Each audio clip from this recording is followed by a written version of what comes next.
What's up, YouTube?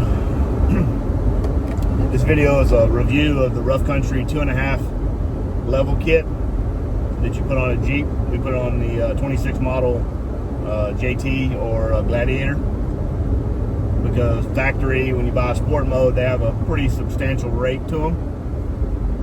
So I'll insert pictures. We didn't do an instructional video because there's a really good instructional video on this lift already out there, and we couldn't have done it any better than what she did.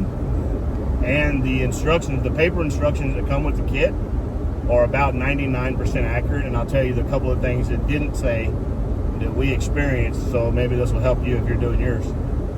I think the instructions were made to be done on an aerial lift, and we didn't have that at our shop, so we just had to use different jacks and jack stands.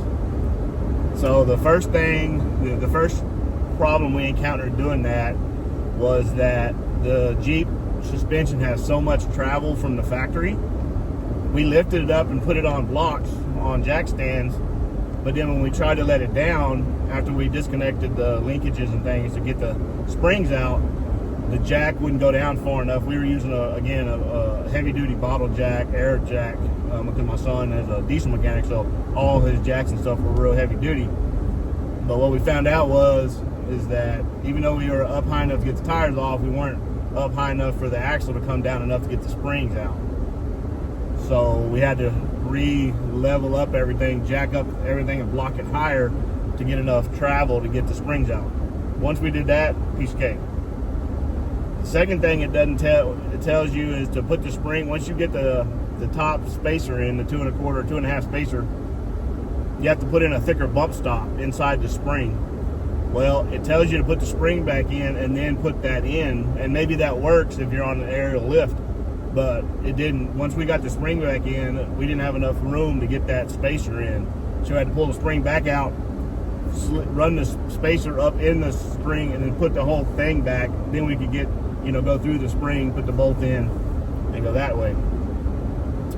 What we found easy is we had to use a swivel and extension with a a battery ratchet at an angle, but it came down and went right through the springs and then came down right on top of it, piece of cake, wrench on the bottom, done deal. But just make sure that you run that spacer in there, or that bump stop in there, prior to putting the spring back, or you'll do what we did, have to pull it back out. The next thing is it doesn't tell you to put a washer on the top of that nut, on that bolt. And so you got to do that. It comes with it, but it tells you to put it on the bottom. What we found out is the nut, or the top of the bolt, the head of the bolt, was going down into the spacer. So we ended up putting that washer on top, and then a little lock washer on the bottom, and left it at that. So we added something that they didn't come with, but that's just because we do a little differently, overkill on everything, right? We wanted to make sure it's locked on there. No worries. But anyways, small stuff, not a big deal. The second thing that the directions don't tell you to do is when you're going to put the track bar back in, you have to put the tires back on and set it back down on the ground in order for you to get the track bar to line up. Because you have to turn the wheel and hold the wheel perfectly straight to get that bolt back in, or it doesn't line up, right? So we were trying to do it at first and still on blocks, but it was about that far off. We just couldn't figure it out. So then I ended up, and it doesn't tell you this in the written instructions. So I pulled the video up and saw the instructor and I'll tag her. Matter of fact, I'll put her link in the description here so you can watch her instructional video also. But you have to set it down on the ground on its tires in order to get that track bar back in. So again, not the end of the world. It was pretty easy. It took us right about 3 hours, and that was with the extra jacking and everything. Had we not done that, it probably 2.5. I'm trying to think what else was kind of out of the ordinary. I think that's really about it. Most of the torque stuff on it's easy, all 50, 55. We went and bought a huge torque wrench, but it's all right. My son thought there was something on there that needed like 240 foot-pounds, but we didn't see anything. So everything was like 75 or below, except for the tires, and they were like 125 plus a quarter, plus a half. So Anyways, he got a new torque wrench out of it. It needs a big diesel mechanic, so he'll come in handy because it's got a 300 foot-pound max. So that was our labor. That's basically what we paid in labor, was 110 bucks in tools, but for a good cause. The kit itself, 99 bucks, I think, what we paid for in rough country. Highly recommend it. So we're now 25 miles into it, just kind of cruising. It does need a slide alignment, not to the point where you can't drive it or anything, but I would say it's off about an 1/8 inch. If you're holding the wheel directly straight up, it kind of fires this way. It kind of pulls just a little bit. If you just hold the wheel just a little off center, it's straight. It doesn't try to pull out from under you or anything like that, so don't worry about that. But we have got it set up to go get an alignment done for 75 bucks. As soon as we get the new tires on this week, which we're still waiting on that. It's a whole different story.